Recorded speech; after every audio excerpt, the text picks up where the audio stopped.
This episode of Pick Up the Six podcast is sponsored by Allbirds. I've been an Allbirds customer for years because their shoes look great, they're super comfortable, and they make shoes and clothes that are better for you and better for the planet by using revolutionary premium natural materials. As a runner, I'm also looking for a shoe that feels and fits great out on a run, and so I'm pumped to tell you about the Allbirds Tree Flyer. I have a pair and they are great. The Tree Flyer is lightweight, super springy, and wildly comfortable, making your running efforts of all shapes and sizes feel surprisingly effortless. They provide unbelievable cushion and comfort, so even your toughest runs are easier on your body. I noticed from step one when I put these on, they just felt great, and that's thanks to the Swift Foam midsole. It's lightweight and big on cushion and energy return. I recommend these shoes because I wear these shoes. I have the orange ones. Plus, they have loads of other great stuff too. And they're hooking you up with a free pair of Allbirds socks on your next order of $50 or more. Just use the promo code PICKUPTHESOCKS. Pretty good, right? Pick up the socks at allbirds.com on your next order of 50 or more, and you're getting a free pair of socks from those guys.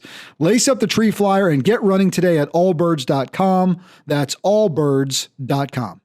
Marty Strong spent 20 years as a Navy SEAL in the post-Vietnam, pre-9/11 era. He traveled the globe, including missions in Panama, and he's led teams of SEALs along the way.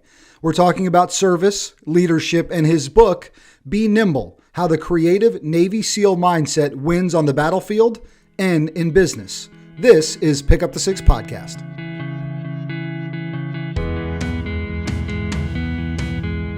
Brian Jodis back once again for another episode of Pick Up the Six podcast. Marty Strong joining me. Marty, it's great to have you, man. And thanks for the flex. We've been trying to do this for a while. We finally were able to make it happen. So thrilled to see you, man, and get to talk to you and let our listeners get to know you a little bit today.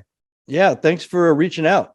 My pleasure. Looking forward to it. Before we do that, let me take a moment of personal privilege here because we recorded this show yesterday. It's going to air today, August the 6th, 2022. And I just want to take a couple of moments off the top of the show and just pause for a moment of reflection. Today is the anniversary of Extortion 1-7, a moment in American military history where we lost 30 warriors, an American military dog, a lot of Navy warriors, SEALs during the war in Afghanistan. And just want to take just a few minutes, right? Quick little pause. Remember those brave warriors who paid the ultimate price, especially since this show is airing on that day. And I know that you and your friends and your community always remembers those great warriors who laid it on the line. And when dates like this hit for us, when you've got one of the largest casualties in that war, we always want to take a moment, just pause for a second. So we're doing that here off the top, Marty, for sure. That's good. Awesome. All right, man, let's get into it. You've got a cool background, spent time in the Navy, right? On the SEAL teams, now heavily involved in business and an author. So take me back to the very beginning. What day were you born? I'm kidding. But where are you from, man? How'd you grow up? What gravitated you towards life in the Navy and then looking to get on the teams? Well, I was born and raised initially in Nebraska. So smack dab in the middle of the country. Yeah. My dad was a Navy veteran, enlisted radar operator during the Korean War, did 4 years, got out to GI Bill and went to college and ended up going into civil service, working for the Department of the Army for the next 30 plus years. So, I had kind of a Navy thing from my dad. Mm-hmm. I tried to join the Marine Corps with two of my buddies. And after seeing the Marine Corps video, guys running around with big rucksacks and everything, I was about 125 pounds at the time. That thing weighs more than I do. Yeah, I kind of said, I don't think so. So I ended up actually going to the restroom and bumping into the Navy recruiter who asked me what I was doing there. And I explained it. And I told him, I guess I wasn't going to be a good Marine because I don't think I could carry that kind of weight. And so he gave me his card. So I eventually, trying to get out of Nebraska as a kid, I thought, all right, that's one escape plan. So I joined the Navy and I gravitated towards the SEAL program, which ironically had me carrying at least as much, if not more, than the guy in the video eventually. Shit, it's backfired. Yeah. My grandfather was a sonar man in World War II, went back in to the Navy for the Korean War as well. So I wonder if those guys, if their paths crossed at all. I don't know. Yeah. It's a big effort, but that's cool, man. Grateful for him and his service. That was a different breed, man. Greatest generation, those guys. Many of them that after fighting in that Great War signed back up to go Oh yeah. again, to go do something that they didn't know what the heck was going on. Like, Yeah. My it's wild, dad's man. generation were really upset because they're sitting in, small town America, and they were just too young to miss the end of World War II. Yeah. And everybody came back, and there was all the patriotic fervor at the end of the war. And they thought, well, they'd never get a chance to do that kind of thing. And all of a sudden, the North Koreans invade. Mhm. And my dad, like every other kid, in small town America that were of his age, all ran down to the recruiting station. It was like they got a second chance. So that's why he ended up doing it anyway. Yeah. Yeah. Good on him. Once you get involved, what year was this? What years were you going through it? What years did you get into the Navy? And what was that process like back then? So I did an early entry program. I actually forged my signature on the Navy enlistment paperwork. My mom was she was an alcoholic and had a lot of other issues, but the recruiter was nice enough to look the other way as I signed her name. It's a different time, So huh? yeah. So Hey, that guy, that sonar man I told you about, forged his yeah. age so he could join for World War II. Almost 2 years early, man, which is crazy. But So you I did, right? joined. I actually hit boot camp about a week or so after I turned 17, and in 1976. So I technically was in from 75 to 96, but I was actively involved from 76 to 96, so 20 years. Wow, incredible. What was, because it's a different time, right? That pre 9/11 time frame, and we had a lot of other things that were happening. You think about things like Bosnia, and just there are other situations around the world, but that precursor, right, sort of that pivotal, obviously, moment, I think for a lot of folks on the outside looking in, and this is sort of the sign of the times, to think about SEALs, they think about lone survivor and the SEALs of Afghanistan and Iraq and all of that, right? What were those 20 years like, 76, 96 timeframe? What were you guys doing? So when I showed up at SEAL Team 2 after Army Jump School and basic SEAL training, I guess we probably had about 20 people out of 105 that were not Vietnam vets, multiple tour combat vets. The most of the SEALs were out by the end of 72. So it was very, very, very, very close to them. They were still thinking about living it. And both SEAL Team 1 and SEAL Team 2, which were the only two teams in those days, had SEALs. There were frogman units called underwater demolition teams. But those two SEAL teams were the jungle warfare experts of the Navy. Yeah. And they continued in that vein until the early 80s. So it was interesting. The guys that were training me were Medal of Honor winners, Navy Cross winners, Silver Star winners, with pieces of their bodies shot off, and incredible stories to try to make a point tactically. And they were able to put together incredible training scenarios, and basically went through the same pre-deployment training process that they went through before they went to Vietnam, because that's the only training program they had, and using the same weapons, et cetera. But the role of a SEAL, even in Vietnam, was not kinetic. The role of a SEAL in Vietnam was more like a ninja. The only time they ever got into a real kinetic event was either a planned ambush or when they got caught. And they planned and they trained and they prepared to be as lethal as possible, so that you were it's kind of like you saw something moving around, you grabbed it, and you just grabbed a scorpion. So the first thing you did is you got stung and you dropped it. And while you're trying to figure out what to do next, you scamper off and get out of there. So their tactics were basically react very, very violently with lots of firepower, and then run as fast as they could out of the situation, because getting caught wasn't the mission, and getting into head-to-head combat was not the mission. The mission was to sneak in, essentially kill people in their sleep, kidnap people in their sleep, collect critical intelligence, and either use it themselves to execute missions or to pass it on to other people to execute missions. So when I came in, that was it. We didn't have any bling. We had no SEAL t-shirts. We had no posters, bumper stickers. You weren't allowed to tell anybody you were a SEAL. We didn't wear any of that stuff on our uniforms when we traveled. We traveled in Army uniforms. Sometimes we actually used Army insignia, like for rank, Really? just so that we had a low profile. And as a young person, you're always attracted to all the energy stuff, the shooting and all that. So the older guys were basically beating us into, wise old people that were thoughtful and had good judgment as fast as they could, Mhm. because you needed all those things to be able to sneak around. So the missions, post Vietnam and the operations were all classified. They weren't major war scenarios. You wouldn't read about them in the paper. And it was kind of Cold War era special operations. And, we were involved in it. The SEALs, the Green Berets were heavily involved in it. And it's some of it slowly come out, the stuff that was done in El Salvador and other places, but Mhm. it was an active period. It just wasn't a big shoot 'em up war Yeah. until the invasion of Grenada, which was an invasion, and there was a lot of overt SEAL activity there. And then we had SEALs in Lebanon that were doing certain special operations, trying to support the Marines at the airport. We had guys up in the Shuf Mountains actually hiding in buildings and houses and spotting for the I think it was the USS Missouri's battleship guns, and they would see rocket launchers off 3 blocks away, and then they'd call in the grid coordinates, and the battleship would destroy the the block. Yeah. So there's all kinds of little things like that going on all the time.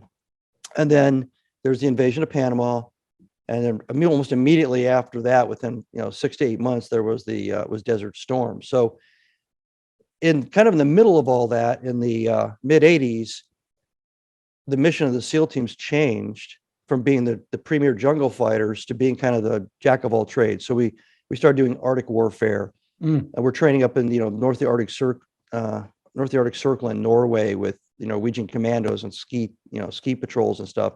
I remember as a kid in the 90s seeing those Navy commercials, right? Yeah. With the guys in all the white gear. And I'm like, where the heck are these guys? That's where that's at. Yeah. Underwater ship attacks, all kinds of high speed gear. We were doing mountaineering. We were jumping out of airplanes with boats all of a sudden, things that weren't a part of the SEAL background in the Vietnam era. And it spread us a little thin, I think, training wise, because we had so many different mobility options, mini submarines, actual submarines, you name it. We could get there through a conveyance. And then we had to operate in all these different kinds of austere environments. So that was an interesting learning curve for everybody. Close quarters battle, hostage rescue, that became a big part of the SEAL, I guess, the SEAL mentality in the middle of the 80s, and slowly shifted us away as the old timers started to retire. We started shifting from ninja to door kicker. Yeah, breaching. And yeah, I mean, it was guns ablazing. You tried to sneak up, and if somebody said, "Hey, I hear somebody outside," then you hit the place and you blew the door open and you cleared the place, which was great for the young SEALs, because that's exactly what a young person wants to do. You want to slide down a rope after you've flown in low level, in a Black Hawk helicopter. It's cool guys doing cool guy stuff. And as you're sliding down, there's Apaches rocketing things, and there's gunships, with bullets, tracers hitting everything. Oh yeah, it's like an incredible event, and that's the kind of mission that basically SEALs were applied to once 9/11 happened. Yeah, it was primarily, seek high value targets, either kill or capture them. Same thing as Vietnam, try to get as much intelligence as you can, exploit the site, grab every computer, grab everything you can, ask everybody, who do you know comes in and out of here, who owns this house, etc., as fast as you can to minimize time on target, leave, give somebody all the intel, sit back and let all the national surveillance assets or the local intel sources tell you what the next target is, and then repeat. So that's basically what SEALs did for the last 20 years. And I covered a lot of ground there, but that's kind of the evolution. Thanks for doing this. From forming, SEAL Team 1 and SEAL Team 2 in 1962 for Vietnam, all the way to now they're kind of trying to reinvent or reimagine themselves in the older, broader point of view. Yeah. All the same old missionaries, environments, learn to get in. It's not just a desert sandbox thing anymore. Yeah. Thanks for doing that. We've had the distinct honor of having some incredible warriors on this show, and SEALs specifically, folks like Eddie Penny, Ray Kerr, but then also one of those ninjas you talk about, a guy who's a legend. Podcast 98 was Master Chief Kirby Harrell.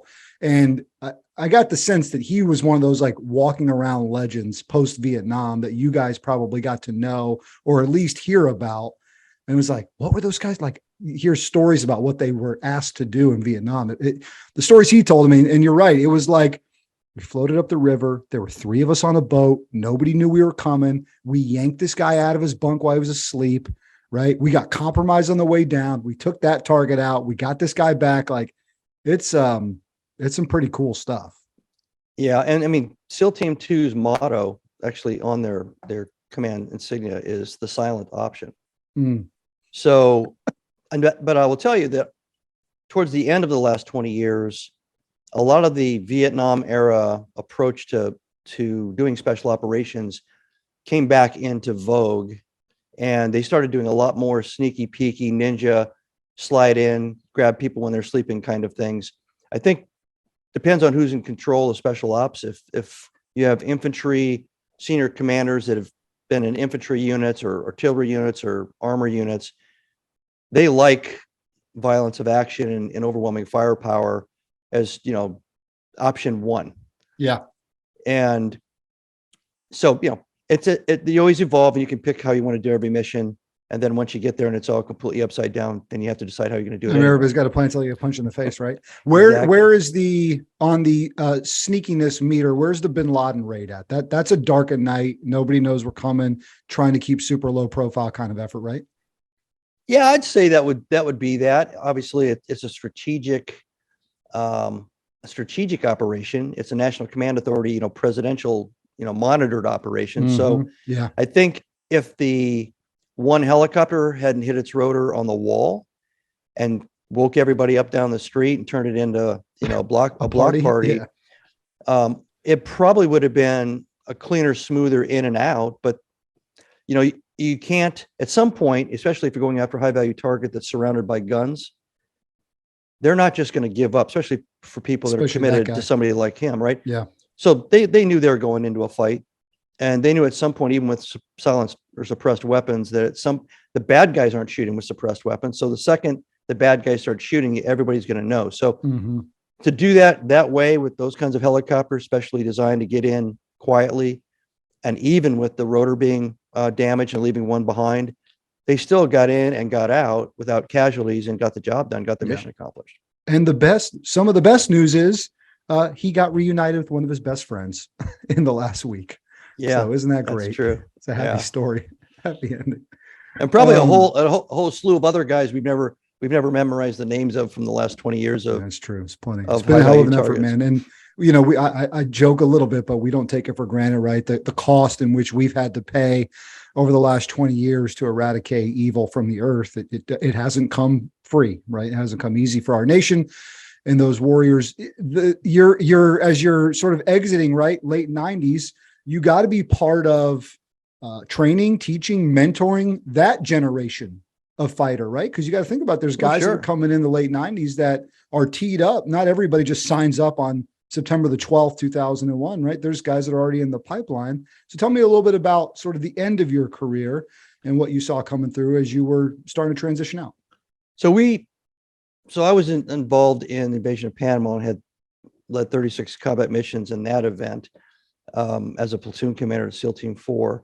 And at that point, I was the only person that had really done that many repeat missions because, as I said before, most of the ones that were done were one in, one out kind of intelligence operations or things that nobody's going to hear about. So when I finished that, the admiral pulled me and sent me to the schoolhouse in Coronado and asked me to, with another really experienced multi-tour Vietnam vet, a guy named George Hudak, asked the two of us to take over all the land warfare weapons and tactics training, which was 1/3 of the SEAL BUDS course.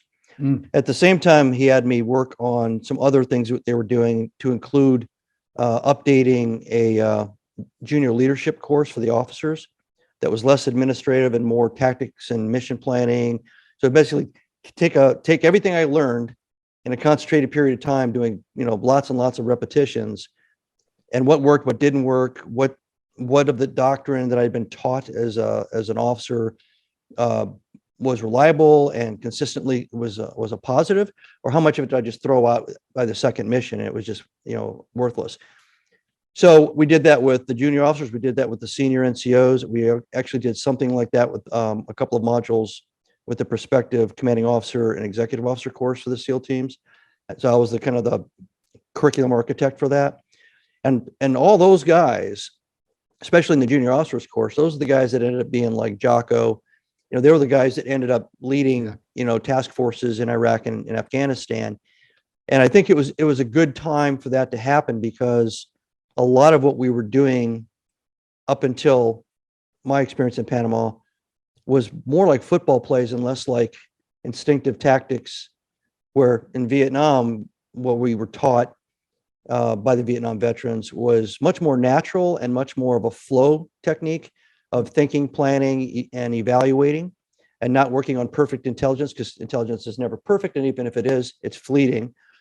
And those principles were the actual principles, because when you start an invasion or you do something like that, it's kind of like turning the light on in the kitchen, all the roaches go everywhere. So you have a beautiful picture of where every roach was just before the light comes on, right? And then all of a sudden, boom, now they're everywhere. So you have to learn how to think through each mission. You have to go to the target site, evaluate it, maybe back up, think about it again, do an old school reconnaissance before you do anything. Sometimes you have to abort and back out completely so you don't spoil the target, because you can't figure out why it is what it is, and go back and tell the people that sent you that something's different from what their assumptions were. So these are the kinds of things that, both there in the schoolhouse, later as a task unit commander, and later as an operations officer, that was part of my responsibility. And anybody in those roles in the SEAL teams at the time, in the mid to late 90s, to get that into the heads of the young officers and the senior NCOs who are advising the young officers, to mature them and to give them that sense of wisdom and judgment that they hadn't gained yet through direct combat, but get all those lessons learned packed in their head, so they weren't starting from square one when, well, as we used to say, when the balloon went up, which of course it did on 9/11. Jocko's become such a guy that just folks that listen to us, right, that are sort of in and around this space, just know, going through that, was there guys that you were just like that? Well, that's a special individual, right? Is there anybody that just sort of really grabbed your attention, that even if you were senior to, you almost kind of looked up to? Well, I looked up to everybody that I ever led, and especially the platoon I had in Panama, because we'd been together for three straight years as a group, which was a little rare at the time. Usually split up after 2 years and got redistributed. Every one of those guys was an expert in multiple areas of our profession, more expert than I was, even though I was an enlisted SEAL for 10 years before I became an officer. So I had a lot of experience, but I hadn't gone to all the schools. There's no way I could be the equivalent of an 18 Delta SEAL corpsman or medic.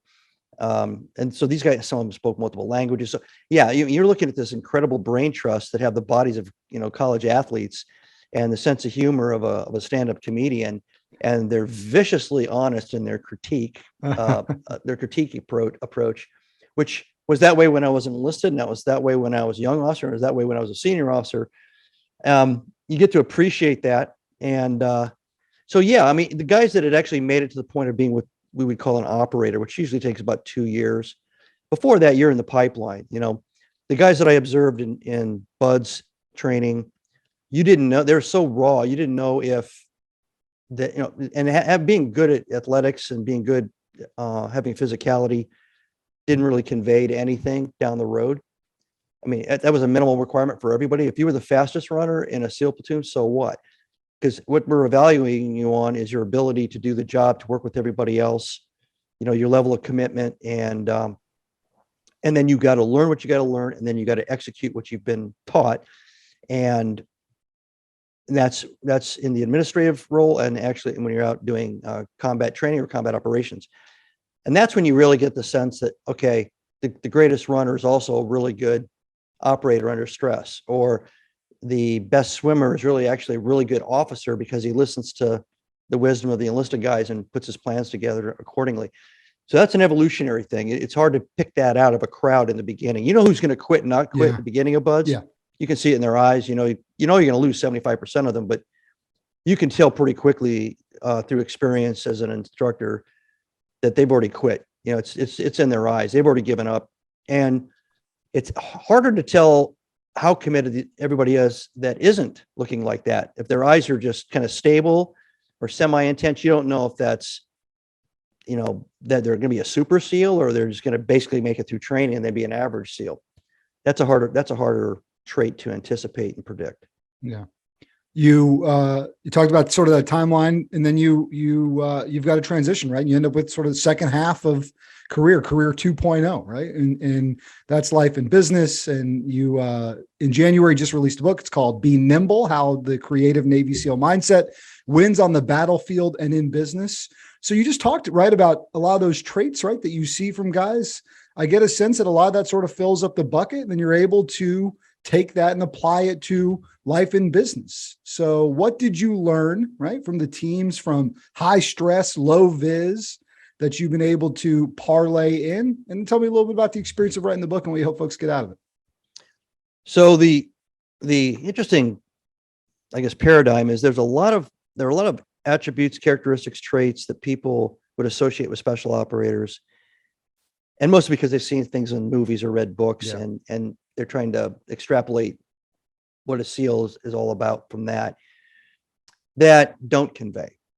Because, especially in leading teams, businesses, groups, organizations in the commercial or the private sector environment, for one major reason, Uncle Sam has paid $2 million a SEAL to provide you as a leader of SEALs with these elite, incredibly motivated people with high IQs, this intense focus on winning and improving their skill set every day. And they're all dedicated to a higher cause. They're not there because they want to get a better paycheck. They're not looking for a title. They're not looking for a better parking spot or a better office, position in the office space. It is 100% the mission all day, all the time. Yeah. And that level of commitment, you don't even have to think about it, talk about it. You don't have to try to train to it necessarily. It's just part of their DNA. When you get out, and there are challenges in leading groups like that. I told somebody one time, it's like you walk into a room to start doing mission planning, whatever, and you got 16 Napoleons staring back at you with their hands in their shirt. They all think they're smarter than you in everything, and they're ready to challenge you on every step. Right. So you become more of a facilitator during the planning process than a dictator, for sure. But in the commercial markets, you can't, that kind of easy leading because everybody's willing to do whatever has to be done. That's not there. So you have to take a step back and you have to really think long-term planning, long-term development, long-term investment in people. You have to think about the kinds of leaders you want to hire or the kind of people you want to elevate to leadership. And you have to kind of think and envision of what kind of culture do I want? And maybe I can get close to that kind of culture of dedication and all that. But I don't think everybody in the 7-Eleven working there is going to suddenly be called the Brotherhood because you got a great training plan. You're just never going to get that same level of intense commitment. So what can you get? Well, you figure that out.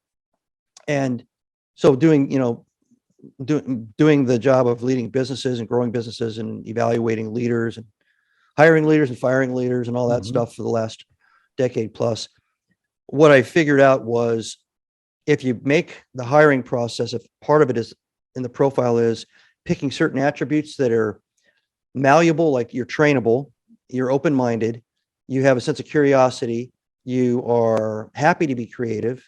It's not an irritant to be creative. You can work in project teams or you can work as a solo act. You are good at following, but you don't have a problem with being put in charge of something, even temporarily. These are all things that in all my organizations, I've always tried to educate the HR people about first, because they're the first gatekeepers. Don't hire somebody because their resume matches up. Yeah.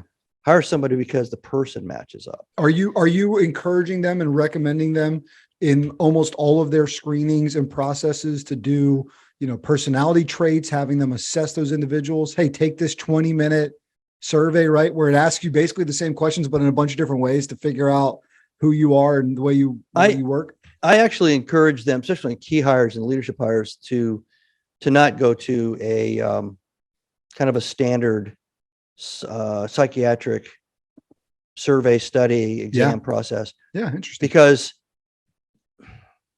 and it depends on how good you are at reading people, right? But if you're sitting across the table from somebody and you ask some questions. Like whenever I get in, it's a real high level hire. I'll sit in there and I wait until it's my turn. And then finally, whoever's running the process will say, Marty, do you have any questions? And it's always the same question.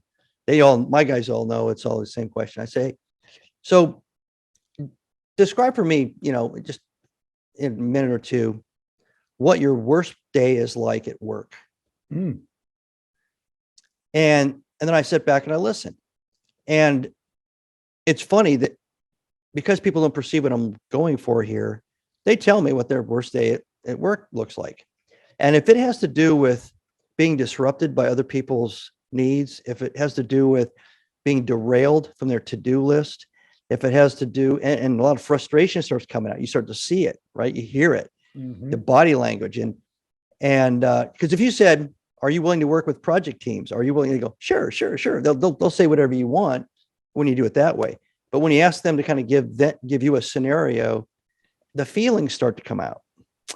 And so you either get, most of the time, you either get a very frustrated person that's resentful that they are being derailed from their to-do list and achieving what they want to achieve based on their single-minded focus, tunnel vision on what they think their job is, which tells you they don't have a commitment to the greater good. It's all about, I don't want to look bad, job security, whatever. And once in a while, you get somebody that answers it and says, well, I'm frustrated because I don't get a chance to get involved in some of the other things going on in the company. I'd like to know more about what the company's doing. I'd like to have a voice, and maybe I have some ideas, and then I'll do a follow-up with those kinds of people. Then I'll say, well, what if you had, deadlines to meet?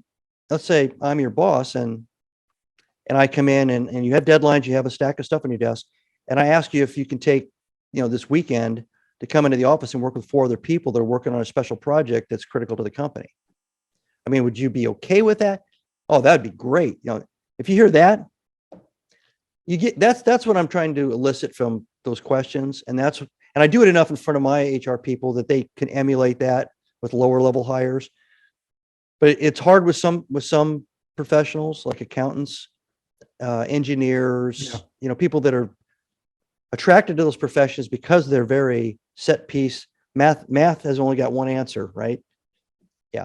Yeah.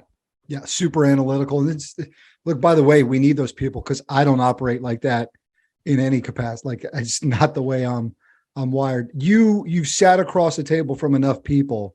You can tell when somebody's bullshitting in an interview. Like you just got, as far as I've got about a 90, be honest, you might not get the job. And maybe that's just the way it's supposed to be. Yeah. I've got about a 90% success rate. Mm-hmm. And, the older you are and the longer you've been doing this, the more your mistakes make you smarter. You rethink the scenario of that bad hire. And I've only had 1 or 2 really, really terrible hires. And unfortunately they were, very senior people. So when you have a bad hire at that level, the ramifications and consequences and collateral damage is much worse. And so you have to own it. Your fingerprints are all over the selection, the process, and the hiring. But yeah, most of the time I think, and this isn't going to be a perfect thing. And if they come in and they don't work out, they don't work out. But the other part is you have to create an environment and a culture that kind of personality is going to feel comfortable in and excited to be in. Sure. Pulling everybody together to do collateral training so we can create cross strengths and bench strength. That to them, a lot of times, these kinds of people is exciting. It's different, and they get to see, an accountant is suddenly doing pricing and they're doing logistics. They're doing all these other things that aren't just the same old, accounts payable tasks that they have every day. So you have to have both. You have to have a process of measuring 2 or 3 times before you make the cut coming in the door. And then you have to have an environment they're coming into that's nurturing those same kind of cultural, behavioral expectations. And then you got to really watch your leaders so they keep maintaining that. They don't revert back to some more draconian, siloed approach to getting things done, because that happens too sometimes. Doesn't matter if the guy on top has a philosophy, the people in the middle have more daily control over culture. Yeah, it's a great point. You can cast vision from above, but you do have to remember that the implementors, right, are the ones that are going to have to carry that out every single day. That also means the boss man's got to have a level of connectivity, I believe. And every size and scope of business can be different, right? In the way that works. All right. So how does the creative Navy SEAL mindset win on the battlefield and in business? And that's the title of Marty's book, Be Nimble, How the Creative Navy SEAL Mindset Wins on the Battlefield and in Business. So how does that work? So I basically put a lot of my thoughts, a lot of my experiences, coaching, mentoring my own leaders, but also other leaders, business owners, CEOs over the last couple of years into a kind of a structured discussion as if I'm giving a mentoring session to either an existing leader or an aspiring leader. And that's the tone of the book. The book is conversational. The book is designed to walk you through and build you up in knowledge and tips and tricks and methods and approaches to the things that leaders are going to run into. Some of the things we've already talked about: creating a culture, designing the organizational structure, designing jobs, redesigning jobs when things start to fall apart because you're getting successful. You know, what happens when the wheels start wobbling because business is booming and you forget that 10 people's jobs descriptions got blown apart because they've got 5 collateral duties each because you didn't think about this in advance and you have been hiring or redesigning the structure of the company. So you've got, you know, all these single points of failure there that are overwhelmed. So I talk about all that. I talk about doing your own self-inventory of you as a leader. I study, read, listen to podcasts, webinars. This week I had 3 different meetings where I talked to people that are in other professions, but are leaders and businessmen that I know. And I listen to their issues, their challenges, and I also pick their brains on things I'm thinking about. Excuse me. And that keeps me open-minded. And that keeps me, I guess, that curiosity helps me be much, much more creative. And I learned a lot of that from that session I described earlier, where you walk in the room and all the Napoleons are there. How do you take 16 smart people and take all their fire hose of ideas and recommendations, call through all of that, structure it into a series, you know, a phase diagram, process diagram, just like a program management execution diagram with times and resources assigned, et cetera, all the way through. And then say at some point, pencils down, this is the plan. And then they all are professional enough to say, you know, roger that, boss. And then you go out and you either execute it the way you planned it, or you make it all up on the fly when you get there, depending on consequences. But that was a very creative, brainstorming oriented, you know, kind of maelstrom of ideas, inputs, emotions, high energy, et cetera. And so I talk about that a lot in the book, but I use examples in business as much as I use examples from the SEAL team. So that way you kind of see that these are things that convey, these are things that are teachable. These are things that you don't have to go through, you know, a selection process and a special operations team to do. I make that point early in the book, so nobody feels like you have to be a SEAL to achieve some of these things. And I think, you know, I lead the reader through to a point where they have a tool chest of ideas and a broader idea of what they should be aiming for to be an effective leader. And the focus in the background is these are dynamic organizations or businesses, usually scaling, mergers, acquisitions, something that's challenging the status quo, where that kind of leadership is needed, as opposed to, you know, steady as she goes maintenance kind of scenario. What are your keys nowadays? Specifically, I'm thinking about over the last 2 years in guiding leaders that are now void of the proximity that they used to have, right? We're losing some proximity, right? In this growing digital space, in this growing work from wherever you're at kind of world. What's that proximity? I mean, that's one thing. I mean, I need the proximity, right? Like I'm a proximity guy. Like I need to be around other people. I got to be out there. I got to be getting my hands dirty. Like how much of a challenge is that are you seeing in this space where proximity is now kind of fading a little bit? It's tough. It's tough in a lot of different ways, but and anybody who's been in the military that's moved up in the ranks and out of the operational, you know, pointing into the spear units, you end up being a remote leader, right? You're leading through radios and you're leading through, you know, satellite or predator overflight, you know, visual of what the team's doing. You have to trust the team leaders, all the supporting teams, everybody. You have to trust everybody to do their job and execute. Where you started, where you cut your teeth, is being that person on the ground with a rifle in your hand, and it's visceral, and leadership is personal and intimate. But then as you go up and keep getting higher and higher in the ranks, you suddenly are detached from that. So I'd gone through some of that already at the end of my career.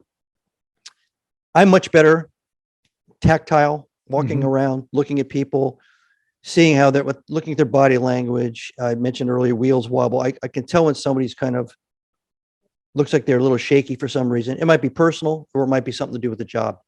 I usually would go and tell their direct superior, hey, Susie or Bobby, whatever, look a little bit stressed or whatever, how they doing? And then I'd either find out there's a personal issue. If I got a blank stare, then I'd feel pretty, I'd feel compelled to tell them, look, you need to know the state of mind of your people here. So spend a little personal time with them, ask them how they're doing, take them to lunch or whatever. So that was the way I managed and led right up into the pandemic. But even with the pandemic, the two companies that I oversee, one's a government contracting company focused on training, the other one's a healthcare company. The government contracting company's got about 400 to 500 of our employees scattered in 21 states. They're not in my office. And the healthcare company has 178 employees, the majority of which are doctors and nurses scattered in 7 states. So even before the pandemic hit, I only had about 40 or 50 people in the management group of those two companies sitting around me. I didn't have the majority of the almost 1,000 employees. When the pandemic hit, and I've actually decided to take this as an opportunity to evolve in the way we do our work. So I've shrunk from 21,000 square feet of office space in 2 locations down to 6,800 square feet in the last 2 years or so. Most of our people are knowledge workers, or they're these remote employees that I told you working at different sites and locations. My management team is I did this because it was January 21. I took a survey, and everybody, basically, if COVID went away, would you still want to work from home? They were like, yep. Like 90% of them said yes. So 3 of them moved to South Carolina from where we lived here in Virginia Beach, because I always wanted to live in South Carolina, but they couldn't because the job was here. And so the connectivity is the way we're doing it right now. It's visual teleconferencing, but we have all these cloud-based platforms now. So, Salesforce, we've got all kinds of accounting platforms. We've got, medical claims platforms. We can actually take our finger and stick it into one of these data flows and measure all these different points. That really didn't exist for the most part, say 2 years before COVID hit. It was just starting to really come to fruition and being affordable for mid-sized and smaller companies right about the time COVID hit. So, it's kind of like capability met opportunity when it came to those kinds of technology, I guess, improvements. So that's how we operate everything. And I know what my strong suit is, and it's not to look at somebody one-dimensionally like this. Yeah. And what do people do on, Zoom calls and other kinds of calls? They just sit here and they stare at you, and they know they're on. So they're not going to give you that insight that they're tired or stressed or happy or anything. You're pretty much looking at a mannequin. So you've lost that piece of it for sure. I'm a little tired. I'm a little stressed. So I'll just be totally honest with you, right? Like, here are things that are bothering me. I want this podcast to keep growing. I'm working my tail off. We're finding ways to make it happen. Like, that stresses me out. I'm a little tired from that. So, but you don't look like that to me right now. See, I know. Well, you got your game face on, because that's what I mean. Brother. If everybody has their game face on, it's hard to see beyond that and see how they're doing. Keep your game face on when you're on Zoom, and friendly reminder, keep your game pants on, people. Okay. Yes, when you're on that Zoom call. It's a proven point. If we've learned anything over the last 2 years, at least it's that. You might be at home, you might be in soft pants, but come on, get it together. Where can folks find you, Marty? Where are you putting stuff out at? Let them know where you're at. Let them know when they get the book, all that good stuff. You just go to martystrongbenimble.com. And my second book, Be Visionary, is coming out on January 1st of 23. Yeah. That's available for pre-sale now on Amazon. So, and I also written 9 novels. So if you go to martystrongbenimble.com, you'll have access to the novels. Cool. And all the proceeds of my novels go to the SEAL Veterans Foundation, and awesome, and have since the beginning. Yeah, that's awesome. That's awesome, guys. Go check it out. When you're up and you're ringing the new year, you just head right to Amazon and pick up his new book. Right as it's available. That's great, man. I've had a blast. It's been great getting to know you. I really appreciate the history of the SEAL teams. I think it was cool for our listeners. We haven't done that deep of a dive here. We've done a lot more individual, like tell me your story about all these things. It was cool to get that perspective. Yeah. So thanks for doing that. Glad to do it. Absolutely, man. Best of luck to you in the future. Fan for life. And you let us know if you ever need anything as you go forward. Will do. Thanks, Brian. You got it. He's Marty Strong. I'm Brian Jodis. That's been this episode of Pick Up the Six Podcast.